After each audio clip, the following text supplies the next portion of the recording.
Neymar da Silva Santos junior, যাকে আমরা সবাই নেইমার নামেই জানি, একজন চৌকস ব্রাজিলিয়ান খেলোয়াড় যিনি স্প্যানিশ ক্লাব বার্সেলোনা এবং ব্রাজিল জাতীয় দলের হয়ে একজন ফরওয়ার্ড বা উইঙ্গার হিসেবে খেলেন।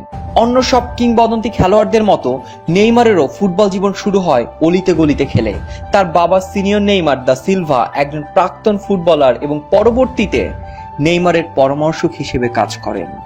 নেইমার তার পিতার ভূমিকা সম্পর্কে বলেন, আমার পিতা আমার পাশেই থাকেন সেই ছোটবেলা থেকেই এবং তিনি সবকিছুর খেয়াল রাখেন।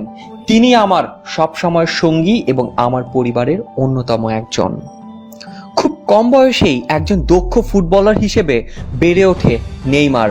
মাত্র 17 বছর বয়সে নেইমার প্রফেশনাল ফুটবলার হিসেবে খেলা শুরু করেন, আর শুরু করা মাত্র 2 বছর পর 2011-12 সালে সাউথ আমেরিকান ফুটবলার অ্যাওয়ার্ড নিজের নামে করে নেন। এছাড়াও আরো অসংখ্য পুরস্কার ঝুলে আছে তার ঝুলিতে। চলুন তার আগে আমরা নেইমারের জীবনের উত্থানের কথা জেনে নেই। নেইমারের জন্ম 5 ফেব্রুয়ারি 1992 ব্রাজিলের মগিদাস ক্রুজেস নামক স্থানে। তার বাবা সিনিয়র নেইমার দা সিলভা এবং মা নন্দিনী সান্তোস। যেহেতু বাবা একজন প্রফেশনাল ফুটবলার ছিলেন, তাই প্রথম হাতেখড়িটা বাবার কাছেই। খুব অল্প সময়ে তিনি ব্রাজিলের সান্তোস ফুটবল ক্লাব কর্তৃপক্ষের নজরে আসেন। 2003 সালে সান্তোস ফুটবল ক্লাব খেলায় চুক্তিবদ্ধ করেন নেইমারকে এবং তাকে যুব একাডেমিতে খেলানো হয়। কয়েক বছর সান্তোসের যুব একাডেমিতে থাকার পর এই ক্লাবেরই সিনিয়র টিমে তাকে সাইন করানো হয়।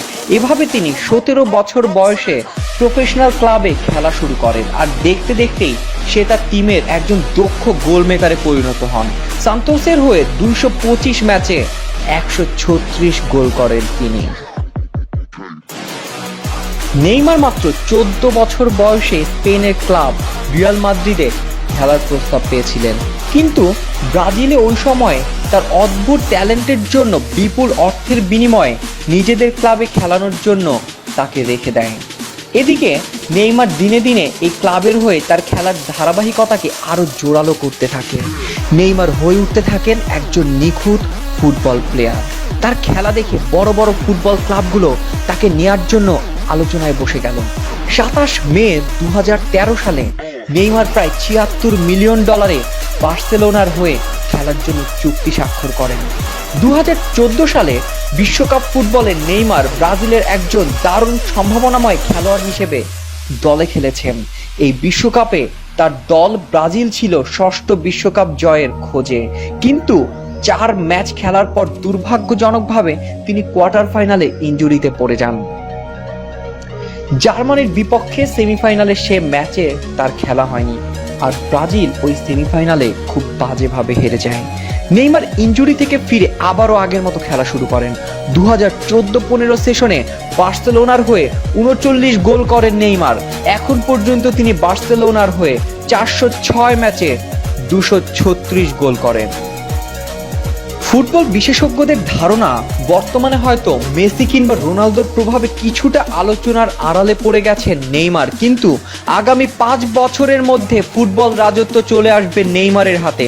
আগামী দিনগুলোতে নেইমার আসলেই ফুটবল রাজত্ব করবে কিনা সেটা সময় বলে দেবে। আপনার কি মনে হয়, নেইমার কি পারবে মেসি কিংবা রোনালদোকে ছাড়িয়ে যেতে? কমেন্ট করে জানান। ভিডিওটিতে লাইক দিন, শেয়ার করুন।